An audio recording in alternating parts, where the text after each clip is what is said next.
Caminhos de uma exposição. Reverberações da primeira RBA em formato virtual. A elaboração dessa exposição teve início quando começaram os preparativos para a 32ª RBA, Reunião Brasileira de Antropologia, promovida pela ABA, Associação Brasileira de Antropologia. Diversas pessoas estiveram envolvidas com a elaboração e viabilização das oficinas em suas diversas etapas.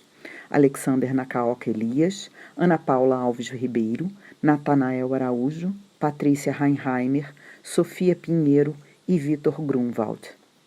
Propusemos então duas atividades, uma anterior à reunião e outra durante a mesma.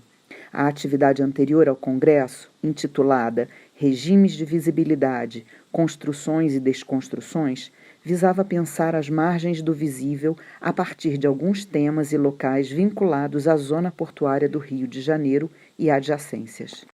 Em curso há quase 2 décadas, os projetos relacionados à requalificação dessa área passaram por uma série de ações com aspectos arquitetônicos, urbanísticos e sociais. Alguns desses aspectos têm gerado pesquisas com diferentes aportes disciplinares, teóricos e metodológicos, e apontado a consolidação dessa região como um espaço de surgimento recente de feiras de arte e artesanato, grafite, cinema, fotografia, dança, da memória afro-brasileira, entre outras atividades. Dentro desse contexto, pretendíamos aproveitar a 32ª Reunião Brasileira de Antropologia para dar visibilidade a temas caros ao campo antropológico contemporâneo, usando o desenho e a fotografia como forma de estimular o olhar para temas, atores e espaços. Propunhamos assim uma oficina em diálogo com formas múltiplas de grafar e evocar experiências a partir das disputas e da relação com as transformações urbanas e as imagens e memórias da cidade e de seus moradores. A produção imagética e textual seria transformada em livros encadernados manualmente em tiragens limitadas para serem expostos durante a 32ª RBA e posteriormente transformados em e-books para distribuição gratuita. A oficina tinha como objetivo pensar como a margem do visível tem se transformado a partir de regimes que se referem não ao que é visto, mas ao que é possível ver. Participam das condições de visibilidade máquinas, práticas, regras, discursos articulados a formas de saber e jogos de poder. Variáveis histórica e socialmente transformam fatos e artefatos a partir de controvérsias que vão sendo estabilizadas, contribuindo para múltiplas formas de fazer ver e ser visto em nossas sociedades. Queríamos ver, desenhar e fotografar como os regimes complexos de visibilidades e enunciados podem mostrar nesses espaços os jogos de saber e poder. A intenção dessa oficina era produzir criações artístico-etnográficas a partir de 4 temas específicos: cidades e relações raciais, ciência e tecnologia, gênero e sexualidade e consumo e estilo de vida. Teríamos momentos para debater, seguidos de visitas a certos espaços da cidade, onde faríamos imersões etnográficas com material de desenho e máquinas fotográficas em punho. Mas veio a pandemia. Nosso vocabulário mudou, as formas de interação foram reformuladas e os temas revistos. O título do pré-evento foi modificado para Etnografia Visual da Pandemia. Voltamos o olhar da oficina sobre a materialidade e a imaterialidade na pandemia a partir de 2 grandes temas: relações raciais e cidade e trabalho e interseccionalidade. A oficina foi reformulada para ser realizada em plataformas virtuais e passamos a focar na produção de conhecimento a partir da prática artística e da interação no espaço virtual.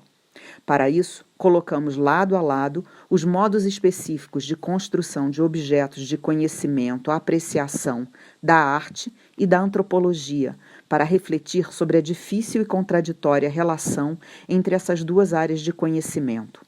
A antropologia assente na variabilidade de coletividades, a arte contemporânea no fato do artista inventar um novo espaço, físico, óptico, temporal, um novo objeto, uma nova técnica, um novo sentido que contém e reflete operações mentais.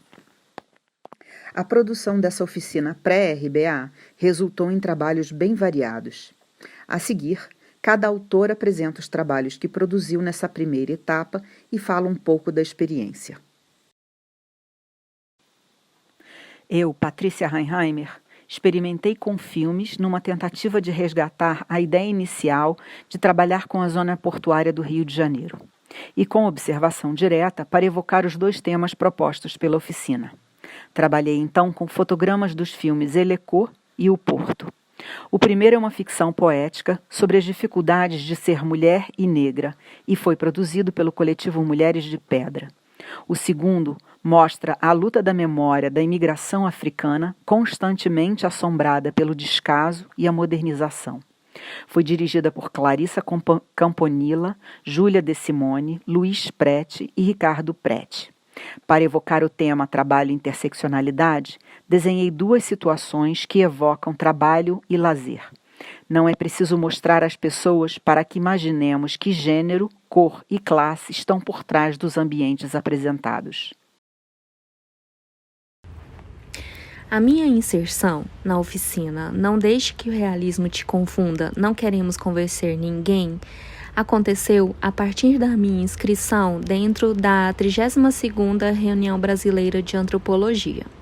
A territorialidade da oficina ocorreu em dois espaços. Inicialmente, os diálogos se estabeleceram pelo WhatsApp, com a apresentação do objetivo da oficina e sua metodologia. Após foram marcados os encontros via Google Meet, para compartilharmos nossas produções quanto ao programa anteriormente organizado. A proposta geral da atividade era traçar metodologias para a etnografia visual da pandemia em duas oficinas, uma anterior à RBA e outra durante a RBA. E nas conversas online era explícito o fomento de um ambiente fértil para a produção visual, não tão engessada ou academicista. Consequentemente, todos do grupo estavam convidadas e convidados a explorar as diversas linguagens visuais ou escritas sobre os temas propostos em cada etapa. Quanto à primeira etapa, partindo de uma escolha arbitrária de um conjunto de páginas do Facebook, de amigos, ou seja, fez-se o convite para que saíssemos de nossas bolhas de relações sociais nas redes. Nesse momento, algumas temáticas me chamaram a atenção, como eleições 2020, fake news, Black Lives Matter, isolamento, depressão e automedicação. No caminho da construção analítica visual para as regularidades discursivas das páginas que acessei, escolhi traduzi-las imageticamente por meio de colagens analógicas. Considero colagem analógica a composição a partir de recortes de revistas publicadas em papel.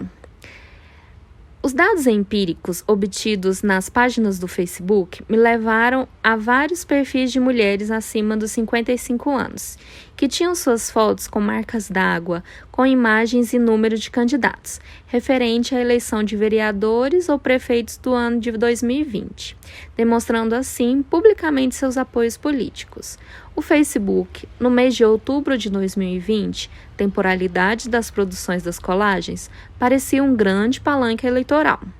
Nestes perfis, ou nas páginas curtidas, ou nos grupos às quais elas estavam inseridas, haviam inúmeras informações equivocadas e distorcidas sobre os direitos fundamentais, os direitos reprodutivos das mulheres, o sistema jurídico e eleitoral brasileiro, a epidemia do coronavírus, portanto, estavam repletos de fake news. Para a colagem denominada Consumir Beleza, temos uma explosão de conteúdos a elencar, tais como interseccionalidade, trabalho, relações étnico-raciais e de gênero, consumo e juventude. Contudo, quero salientar, essencialmente nessa colagem Consumir Beleza, a reflexão quanto à automedicação nesses tempos pandêmicos. As redes sociais espalharam rapidamente, por seu caráter globalizante e dinâmico, receitas sem qualquer embasamento científico para a proteção ou cura da Covid-19. Outro tópico indispensável para o debate é o enaltecimento da beleza negra, como um dos trabalhos constantes da coletividade do grupo em prol da emancipação. Todavia, esse movimento ativista, dentro do contexto contemporâneo, é frequentemente engolido pelo sistema capitalista. Assim sendo, a beleza torna-se um espaço dúbio de emancipação e também de violência. Infelizmente, o consumo e a beleza são, portanto, espaço de fragmentação racial entre as mulheres negras. A investigação dentro da rede social Instagram foi mais desafiadora, pois mergulhar no universo dos amigos, nessa rede social é praticamente impossível. Para mim, a maioria dos perfis estavam com restrições de visualização, sendo a permissão concedida apenas aos amigos. Com este obstáculo, foquei nos conceitos relações raciais, trabalho e interseccionalidade, fazendo um mashup com os dois grandes temas da oficina, acessando os perfis de figuras públicas ou influenciadoras digitais que geralmente têm seus perfis abertos. A colagem Novo Cool foi criada a partir da análise das postagens de influenciadoras digitais negras. Nessas publicações, percebi repetidas queixas quanto ao uso de suas imagens por pessoas brancas no sentido superficial da luta contra o racismo. As influenciadoras negras reforçavam a todo momento a perspectiva não basta não ser racista, é preciso ser antirracista, ratificando que os discursos em redes sociais precisam ser aplicados na prática e cotidianamente. A imagem da colagem transparece a preocupação e o deslocamento da mulher branca ao evocar as mulheres negras mas sua preocupação é apenas passageira, ou seja, enquanto durar as hashtags Vidas Negras Importam.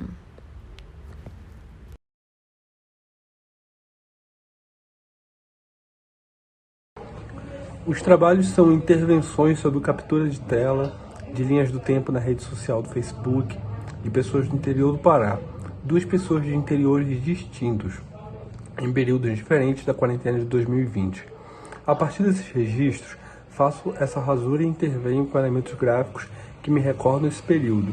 Esses elementos são postos de forma com a forma de ilustrar uma memória afetiva a esse espaço, mas também de interagir com esses registros e relatos feitos por pessoas em cidades onde costumam passar muito tempo no Pará, Igarapé-Miri e Cametá, essas são as cidades. As intervenções foram feitas digitalmente, desenho na mesa digitalizadora em cima da imagem. A oficina de etnografia da RBA foi precedida por outro exercício, no qual os organizadores fiavam a melhor maneira de tecer pessoas distintas, ambientes variados, horários e dias possíveis. Para tal, fomos adicionados em um grupo de WhatsApp. Afinidades foram surgindo junto a propostas de trabalho. Como o ímpeto norteador era a prática e não a técnica, os caminhos percorridos pelos participantes acessavam lugares diferentes. Entre as trilhas, vielas, trajetos, me lancei em um atalho. Minha primeira atividade da oficina foi resultado da segunda proposta de trabalho, que era escolher arbitrariamente um conjunto de páginas do Instagram de pessoas que não conhecíamos e, a partir desta observação, produzir textos e imagens. Como um de meus campos de interesse é a arte surrealista, eu já segui a hashtag surrealismo no Instagram. A partir desta sugestão de atividade, entrei nos perfis dos artistas cujas obras apareciam em minha linha do tempo. Reparei um padrão de gênero.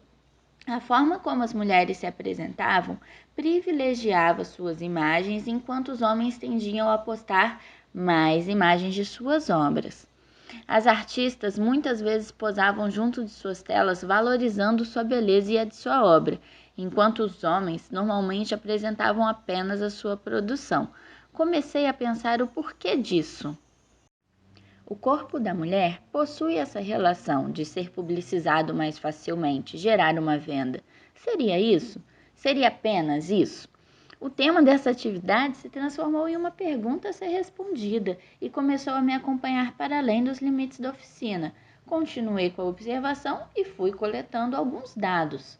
Das primeiras 50 publicações que apareceram como mais relevantes para mim, eu pude observar que a maioria estava em perfis comandados por homens, 42%, 31% em perfis comandados por mulheres e 27% dessas publicações estavam em perfis que defini como ocultos, que seriam as revistas, galerias, um compilado de vários artistas.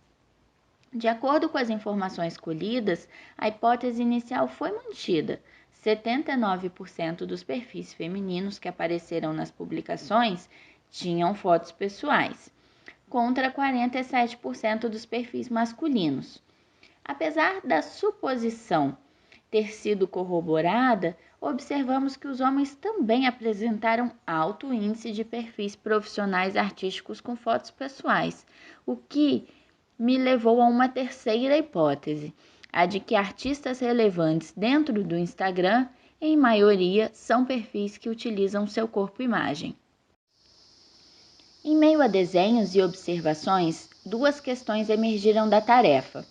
O aspecto da sociedade da espetacularização, no qual as redes sociais se transformam em espelhos coletivos que evidenciam a cultura do narcisismo, e a outra questão é a própria lógica dos algoritmos, como ele funciona, que tipos de postagem privilegia. Ao observar, pelo prisma do gênero, o fenômeno da incitação à visibilidade como forma de autoconstrução, mirei novos meandros dos contextos morais criarem corpos úteis e dóceis. As redes sociais agem como uma realidade panóptica, em que todos são monitorados e monitoram. Então, quais são as diferenças entre os artistas surrealistas e as artistas surrealistas dentro da sociedade da espetacularização? A cada novo traçado no papel, outra indagação surgia.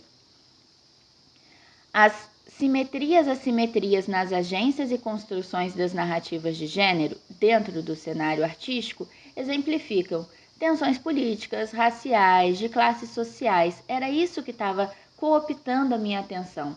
Estava eu sendo narrada e narrando. Esta prática me alçou para um novo projeto, minha pesquisa de mestrado, a qual pretende discutir a relação das artistas mulheres no Instagram com o capital de visibilidade. Foi assim, na pré-oficina, um momento no qual não estava grilhoada nos critérios de fazer ciência, que arregimentei aliados para um novo empilhamento de observações. As oficinas tiveram o apoio de diversas entidades.